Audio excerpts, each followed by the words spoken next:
Former President Chief Olusegun Obasanjo's call for restructuring of the Federation has scouted the anger of the Buhari media organization.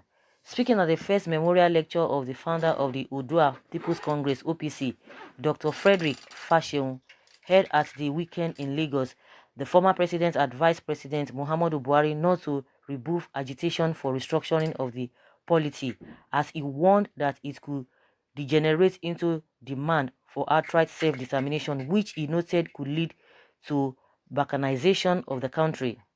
But reacting in a statement signed by Niyi Akin-Siju and Cassidy Madueke, chairman and secretary of the BMO respectively, accused Chief Obasanjo of beating drums of war and inciting the populace against the government. The BMO claimed that Obasanjo's comments during the lecture amounted to a call for anarchy and must be condemned. The group accused Chief Obasanjo of failure to initiate some of the changes he was proposed while he was in the saddle as president for 8 years. Former President Olusegun Obasanjo spoke on the issue of restructuring and asked the executive and legislative institutions to work towards this.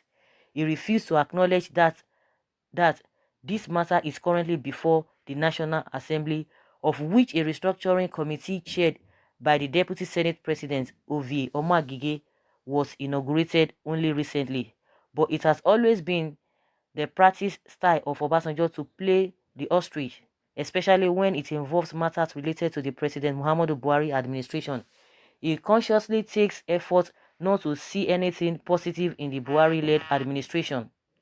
Obasanjo's hacking hypocrisy came to play was when he did not admit his failures as president when he held the reins of power.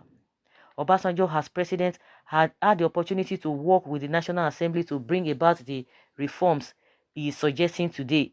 But rather than do this, he chose to manipulate the National Assembly at every point for his selfish ambitions. And whenever they did not toe his line, he used all manner of subterfuge, including, as alleged by many, bribing officials to sack the leadership of the National Assembly.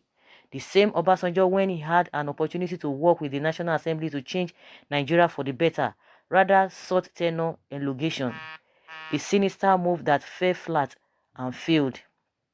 BMO further claimed that by lending his voice to power devolution, the former president was using the restructuring conversation to sneak in his sinister agenda and find himself relevant among Nigerians. The statement further read in part, his irresponsible remark subtly calling on self-determination groups to take up arms against the state. Such calls will not be tolerated by peace-loving Nigerians. Obasanjo pretended to mean well when he claimed that he would die for the unity of Nigeria, but in another breath, he urged that elements seeking self-determination take up arms against the Nigerian state. We believe that the former president was only using the restructuring conversation to sneak in his sinister agenda and find himself relevant among Nigerians. BMO then asked the former president to caution himself and refrain from conducting himself like a warmonger, subtly preaching violence from place to place. So guys, these are Buhari's people. Of course, you know that they are the ones who always come out to say, oh, the president is doing well, even in the face of the challenges, in the face of what we are going through. No, they never see anything wrong. You know, nobody's going to sit down and be saying, oh, Obasanjo did this, Obasanjo did that. Like we always say, politicians are not worth defending. They are the same. They are the same. When they are not in power, they will be talking. But when they are in power, they become a demigod. They don't want to listen to anybody. Okay, like they always say that two wrongs don't make a right. If really Obasanjo had made mistakes in the past, and now with this present administration, they are still making mistakes. So they want to justify their mistake or what they are going through now to what Obasanjo did. Then why did we bring them in?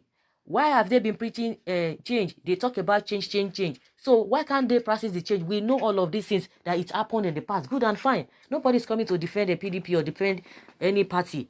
But for the fact that you came up and said, no, you want to make a difference, you want to change the narratives, then now you are doing worse things. And that is why a lot of people are really concerned about this present administration. A lot of people are like, these people are really, they scammed Nigerians, because you told us, and we all know that what has been happening in the past is not the best thing. And they brought you people in. And now you'll be telling us that these people did this, and you are repeating the same thing. Then what have you done? That means you just deceived us. And like I always say, all of them will want to come and take turn. They will take turn. When they get there, they will say, you don't have the moral justification to correct me, because when you were there, what did you do? And you are doing worse things. You can imagine. Now, calling for restructuring is a taboo now. When people say, oh, they want their own country, it's a taboo. Restructuring is a taboo. Okay, let us hang on one Nigeria. Do the one Nigeria very well. It's a lie. You will not do that. At the end of the day, there will be nepotism. And when you talk about nepotism, what does that tell you? Is it not corruption? Are you not inciting others when you feel that these are the people that you can work with? They will not talk to the president. Of course, they will not tell him anything, because they themselves, they are eating from there. So we know where they are coming from. We want to see people that are with this government that will still come out one day and tell us, yes, what the government is doing is not the best, but we are going to rectify it. We understand all of this. Is until we see the kind of people like that, that is when we will know that some people still have integrity. But I see no reason why people, because you belong to a particular person or a particular party or a particular group, even when they are doing the wrong thing, you don't even say anything. It's very, very unfortunate. It's supposed to happen, but I don't know why people are so economical with the truth. Now, these people are saying Obasanjo is going from places to places to cause stress, to cause anarchy, to cause war, to incite people. But the issue that happened in Anambra State, they will not tell us they don't know. They will not tell us that the Fulani herdsmen that are carrying guns here and there, that they themselves are not aware of them. They will not tell us they have not heard of many things that have been happening concerning the Mieti Allah, the herdsmen. Have they done anything? Has the president done anything? No, they will not do anything now, because these people are with himself. They can come out. Anytime Obasanjo comes out to say one or two things, oh, they will always come out for him. Oh, Obasanjo is this, Obasanjo is that. They will be reminding us what Obasanjo did in the past. They should not forget that they themselves, posterity will judge. People will still remember and remind them what they are doing now. But the unfortunate thing there is that they told us what has been happening in the past. Things that have been happening in the past.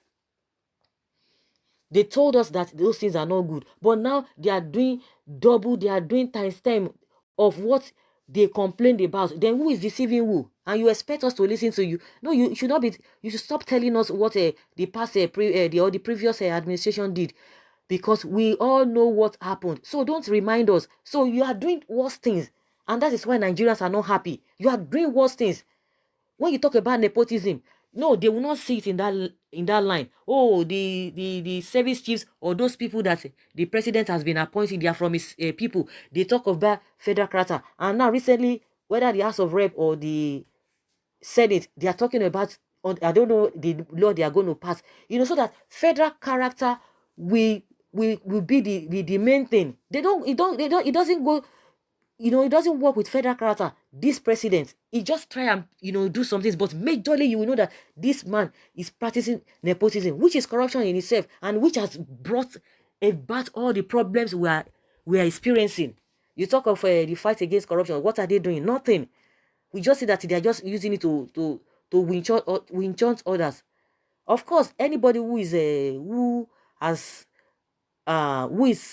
committed any crime should be taken to the court of law, should be prosecuted. That's what we are saying. We are not even saying okay, you should lose some people, but everything must be done holistically. Everybody must be treated accordingly. You don't pick some people on and leave other people. That is what we are saying, and that is the main thing that this government is doing. Anybody who is in their party, who has joined them to support them, or irrespective of what you have done, no, carry go.